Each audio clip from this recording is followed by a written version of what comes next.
Okay, I'm going to show you how to make a crayon collagraph for our printmaking assignment this week. This is for part 1.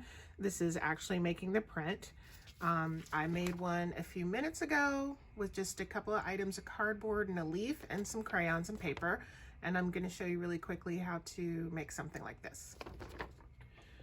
So you're going to need some cardboard. And when you think about cardboard, it doesn't have to be like the boxes that you commonly think about. You might have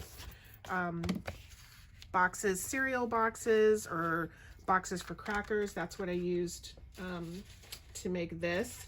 You might also have some thicker packaging boxes. That's something you might have gotten in the mail. Any of those things can be used for cardboard, but I used a Ritz cracker box for mine. So what you're going to need some crayons, a blank piece of paper, and for the paper you can use notebook paper. It doesn't have to be, if you don't have copy paper or drawing paper, that's fine. You can use regular notebook paper, but you'll just need it to be blank unless you like the words on it. Maybe you write some poetry or something on the paper and that would make a nice background. That would be actually kind of cool. All right, so that's what you're going to need. So what I did for mine is I decided to do a landscape design, and I cut out some shapes out of the cardboard that made me sort of think of a landscape. I have a background here, which is just going to make it easy for me to place my pieces, but I don't necessarily have to have this. If you want to glue the pieces down to your cardboard, you can. I did it. I cut out two sort of organic mountain range shapes is what I did. So cut those out, and I'm just going to look at my placement, how I want these to be placed. I think I'm going to do it like that because it goes across the whole edge of the board. It'll be easier to see when, here I'll flip one, you might be able to see a little better. If I wanted it to do it backwards, I could do that, but I'm going to do it this way. So I've got those two pieces, and then I cut out a perfect circle. And to do this, I had a can of spray, and I just used that as a template to trace it and cut out my circle. You can use something smaller like the spot of glue if you wanted a smaller circle, but I used the larger one.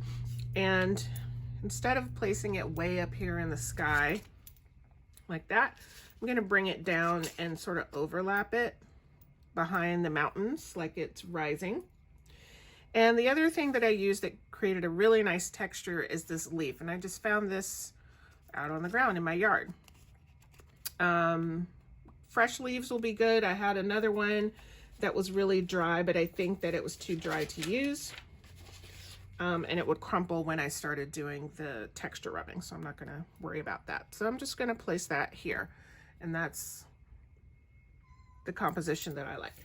All right, so for the crayons, I'm going to look at my color wheel. You could do this if you like. It makes it easy, and decide what's my color composition going to be. Am I going to do a complementary color? So am I going to take yellow and violet, or green and red, and do something like that? I would use 2, maybe 3 colors. I'm deciding to do a sort of an analogous color story where the colors sit next to each other. I'm going to do a green, and this looks like a blue-green. I'm going to use these 2 colors, or it's actually a green, maybe a yellow-green. I'm going to use these 2 colors for mine. You want to use a lighter color and a darker color so that you have some contrast. You can see what's going on. All right, the other thing I did on my first one, if we can take a look, you can see there's this texture in the background, and you can do this one of 2 ways. I did it this way on the first one. I'm going to do it a different way on the second one. But I found this water bottle that has these ridges on it, and I just placed my paper on top of that and then just did a rubbing with the crayon. That's how I made that. And I did it all over the whole thing. And then I put the mountain range on top of it. But I'm going to try it a little bit differently this time. I'm going to do this first and then do the texture around it.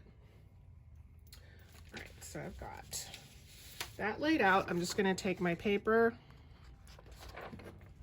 and lay it on top. You want to try to hold it so that it doesn't get moved around. And I'm going to do this with my darker color since I'm going to go in with that lighter color afterwards. And I'm going to try to feel where the edges of my pieces that I have underneath there, because you really want to catch those. And I'm just using the side of the crayon to just make like a rubbing. I'm just rubbing the crayon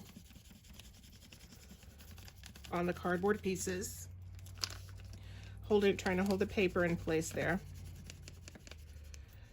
And where's my mountain range is going up, and then it's going down a little bit over here.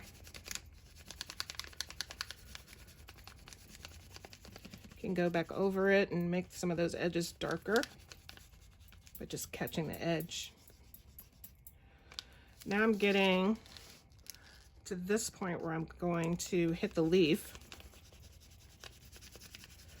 And you're just gonna go over that.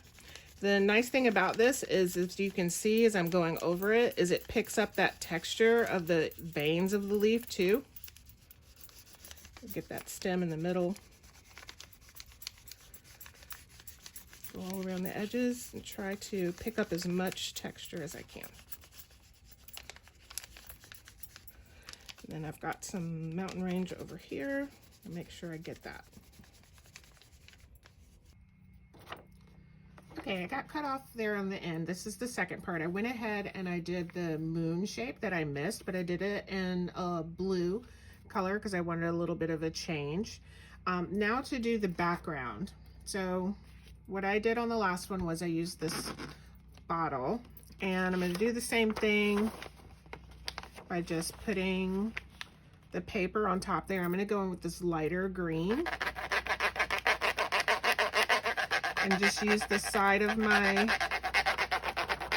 crayon to go in here and make that texture and move it around a little bit. Because it's a lighter color, you can go over what you did before without messing it up. That's why I said to choose a lighter color for this. So if you did a darker color, obviously, and you went over the edges, you would end up changing that design that you probably didn't want to change. So I'm just going in where I need it. You know, I don't want to necessarily put that texture on the moon. If you want to, you can. And by the way, I'm doing a landscape. You don't have to do this. If you look at the artist on the PowerPoint in Schoology, his work is a lot more abstract. So you can choose these organic shapes like I did, things that you find around. You can also just cut out some geometric shapes and place them to make an interesting composition. You know, a bunch of different sized triangles maybe would be interesting. But you don't necessarily have to create something that looks like something. It can be abstract.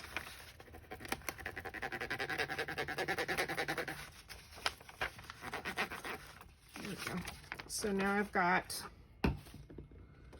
my landscape design, just because what I chose to do, and I've got a little bit of texture here in the background. And what you will need to do from here, your next step would be to take a photograph of this section and crop it so you just really have that in there. You don't have any of this blank space or anything else around your picture that you don't need. And then we'll talk about the second step next.